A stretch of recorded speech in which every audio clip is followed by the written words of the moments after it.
Meet your brain. Believe it or not, you probably don't know each other as well as you think.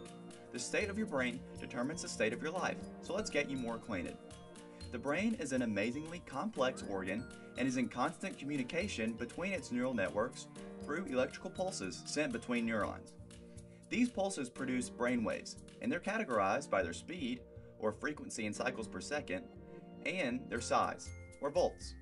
By measuring these aspects of brain waves, we are able to determine if a specific network is working efficiently or not. So if we can train our brain to change its brain waves, then we might, for instance, reduce gamma waves that could be associated with stress and anxiety, or increase beta waves that could be associated with focus and concentration. After tens of thousands of studies, we now have an idea of what our brain waves should be for optimal functionality. We've decided to call this environment where the brain is working efficiently the Goldilocks state. And here's why. In the story of Goldilocks, the first bowl of porridge was too hot, the second too cold, but the third bowl was just right. That's the one she chose, and that's where we want our brains to be.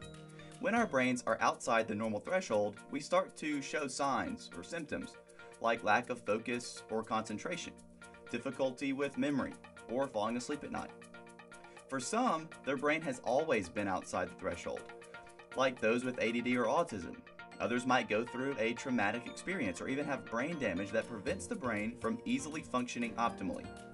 But even in these more serious cases, the brain's neuroplasticity, or ability to change and grow, allows us to improve our state of mind no matter what our current state is. So here's the question we want to answer. How do I get my brain to go from this to that? In other words, how do I get my brain to operate more efficiently? The answer is through neurofeedback.